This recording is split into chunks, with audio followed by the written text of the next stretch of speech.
Everybody, and welcome to your safeguarding assembly for this academic year.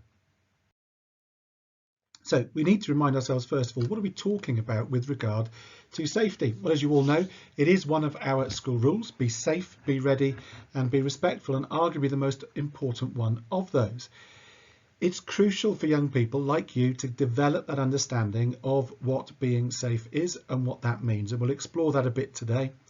It is of course key in safeguarding. And having that sense of safety undoubtedly brings people a feeling of comfort, of freedom and confidence as well. We are able to take managed risks, safe risks, if we are in a position of feeling safe. And that can come from our position at home, the way we're looked after at school, our own actions, our own abilities as well. Now, sometimes you will hear people saying that being safe is overplayed, and it is always possible that adults do try and insist on safety a little bit too much. Obviously, at the moment, with the context of COVID, etc., things are a bit different, but it is possible that it is overplayed, and we'll explore that also. We'll also look at some of the key events coming up in the near future and how we can make sure we are safe during those.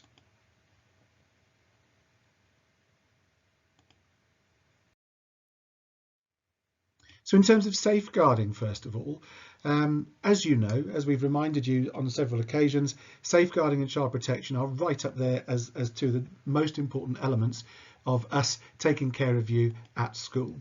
All right, but what do these terms actually mean? Well, in terms of safeguarding, then really this is the action that any of us would take. If we saw a younger child's ball run out into the road and them about to run out after it and cars coming, we would take action to make sure that child remains safe. That is safeguarding. All right, it's what we do every day to protect young people from harm. Child protection is what the local authority, what families, what schools specifically have to do with regard to a named child, and it is part of safeguarding, but only one part of it. There have been some very famous and very sad cases in recent times with regard to local authorities and schools and the NHS not looking after children's safety. So in the top left there, you've got a young lady called Victoria Climbier who did die because of those shortcomings.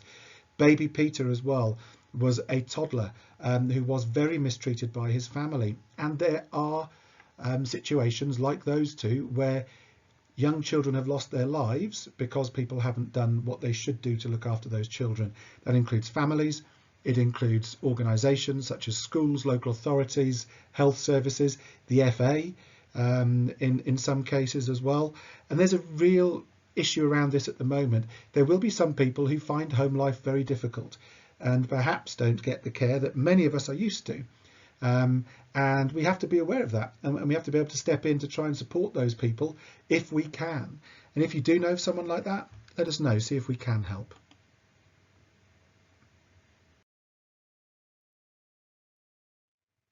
So safeguarding again does come into these four categories of child abuse.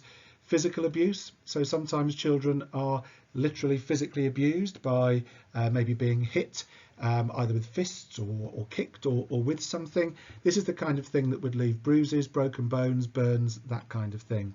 There is emotional abuse, not giving young people the kind of warmth, the kind of encouragement, the kind of celebration of achievement that young people need, always being put down, that kind of thing. Now look, there will always be times when we feel a bit sad at home or we feel that someone isn't being nice enough to us. That's not what we're talking about here. What we're talking about here is where a young person systematically, repeatedly throughout their childhood is not getting that emotional warmth.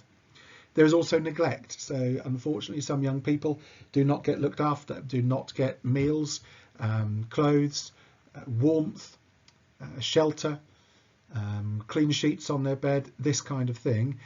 Might get left at home without being looked after when they're still very young. That is classed as neglect and is not allowed by law.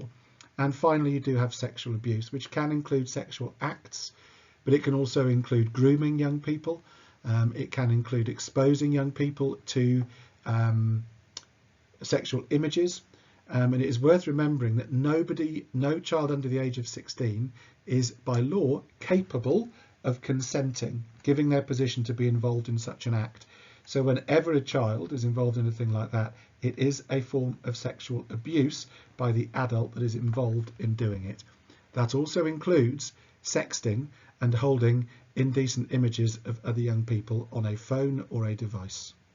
If you have any questions about that, again, I encourage you to come and speak with one of the safeguarding team.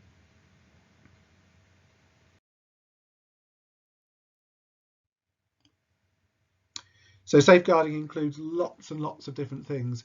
So I shall click these on so you can see each of them on here. Do pause this video and have a bit of a look if you need to. You can always ask one of us about these should you need to do so.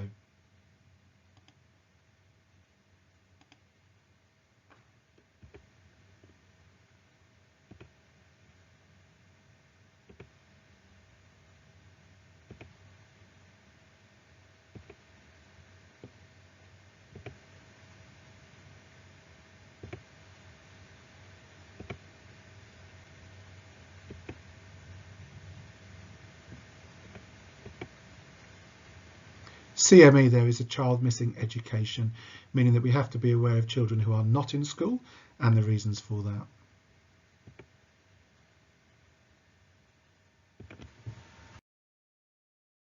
Private fostering was mentioned as well, which is anybody under the age of 16 or 18 if disabled. If you are looked after, or if someone you know is looked after by someone who is not their parent, close relative for more than 28 days, then it does count as private fostering, which is not illegal, but the local authority has to be aware of it. So our safeguarding team was mentioned. So who does it include? Well, Mr. Dimbleby is responsible for safeguarding at the school, but in my role as an assistant head teacher, it's my job to make sure that that happens here at school. And I have an excellent team working with me, which includes the staff you can see here, and more details on them in just a moment. So my office is in the sixth form centre, but as you know, you'll see me out and about the place, especially at break times and lunch times. Mr. Dimbleby, if you need to speak to him, you know where his office is. You'll see him out and about as well, or you can contact the office. Mr. Smith, who teaches in his science classroom upstairs in science. We have Mr. Shepherd, based in the PE office. Miss Gomez in her Spanish teaching room at the bottom of the MFL corridor, just down from the hub. Miss Williams, who works in the sixth form centre. Mrs. Humpelman, our new behaviour mentor, who many of you will have met since she joined us back in October, but she is based in the Achievement Centre, in the room at the back of the Achievement Centre, and works and supports you on many different things. If you're finding things a bit tough or need some advice and some guidance or some counselling, any number of things really, she is there to help you out. And Miss Horwood, whom all of you know, a lot of her time is spent in the cover room in more normal times, in the hall more recently, and also you see her out and about, and I'm sure most of you know where to find her. So if you do have a concern, whether it's about you or about someone you know here in school or someone from outside of school, you can speak to any one of us in the safeguarding team. You can speak to any member of staff here at school. We will help you out. Of course, you can speak to an adult you trust outside of school. You can call Childline. If you don't feel you could speak to any of these people, we would much rather you speak to somebody to get that help that you think either you or someone you know needs. If it is an emergency, please don't feel frightened to contact the police to let them know. All right. If you are looking for a member of the safeguarding team and you can't find one of us, please speak to a member of staff. We will make time to speak with you. So what will we do? Well, first of all, we would listen. We would take you seriously as well. We will trust what you say. We will ask you to explain it in your words. Now, we might ask you to clarify a few things as we're doing that, but it will be in your words that we want it. We want to hear what you think. We will have to take down key details. All right. We will have to take down maybe the time, maybe the exact words that you use, the names of the people that you think that are involved. We will then act. It might be that we have to inform some people, that we have to advise you. We might have to ask for advice ourselves as well. So if there is a bit of a delay between you telling us and us giving you an answer, Please bear with us, we are working on it for you. The main thing that we will do is we will keep you or the people that you have identified as at risk. We will do what we can to keep you safe.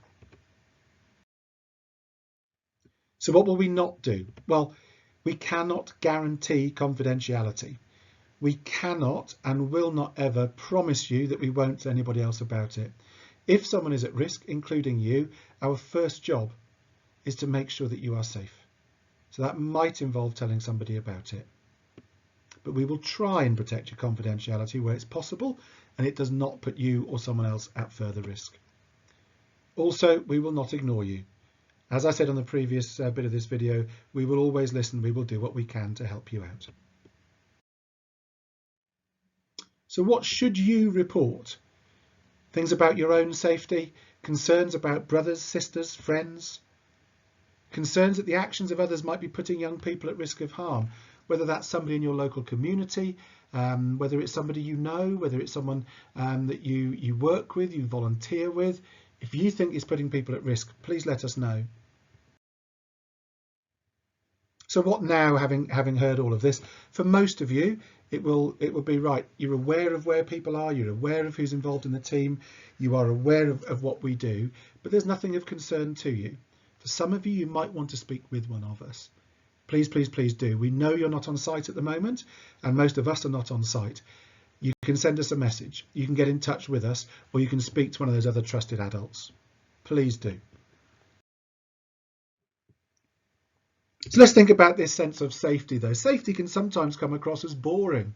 Lockdown at the moment is to keep us safe, but it is a bit boring and frustrating. It is also true that sometimes if we overplay that safety message, it has a chance of reducing our ability to develop as young people. Do adults try and keep us too safe? Why do they do so? Well, they do so because they care, first of all, or we care, first of all. And we've got to strike that balance between all of these things. Lockdown's a bit different, that's the law, okay? So I'm kind of thinking about once lockdown is finished, and once these COVID restrictions are finished, what would make a safe risk for you to take? Climbing a tree. I used to do that when I was younger. Is it safe? Not 100% safe, no. Nor is crossing the road, nor is walking up and down the stairs. But you do things to make sure you are careful. You don't run up and down the stairs. You try not to push past someone else on the stairs. When climbing a tree, don't do it if it's windy. Don't do it if it's wet. Don't climb too high. Make sure your footing's stable. Make sure someone else is with you. Make sure you got permission from your parents to do it. And in that way, you can still be free as a young person to develop that sense of safe risk. Walking on ice in the winter, is that safe? No, it's not. The ice in this country is not thick enough. You make a mistake on there, that could kill you. You climb too high up that tree I'm talking about, that could kill you. That isn't about your freedom, that's about common sense. That's about being safe, but also enjoying yourself as well. Being safe can also give you confidence to take those safe risks. Let's bring it down to another level. If you know in your classroom you are safe, that if you get something wrong, you will not be made fun of, it can make you more confident to put your hand up, to offer an answer, to answer a question you're not 100% certain of.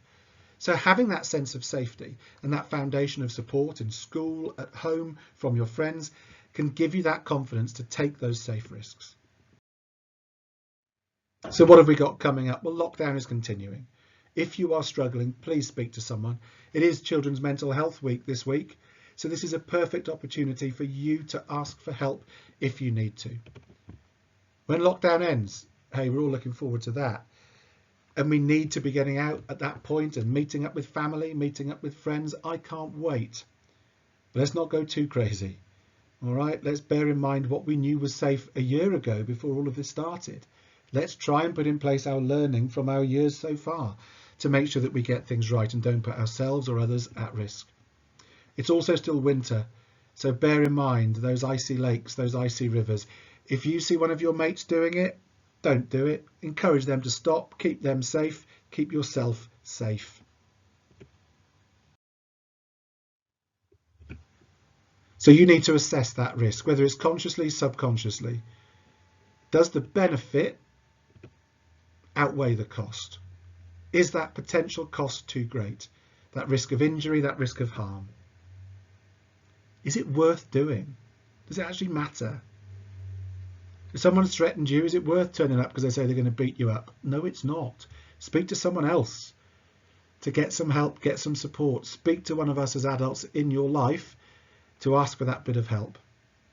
How could you get the same benefit from your action? A bit of fun, bit of enjoyment, bit of relaxation, but reduce that cost. That makes something a safe risk. So when should you do it?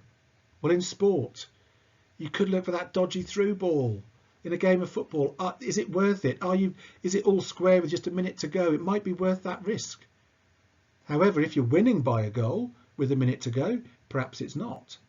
You'll have lots more sporting examples. In school, as I said, trying your hardest sometimes can feel a bit risky. What if you don't do as well as you wanted to when you try your hardest? That can be difficult sometimes.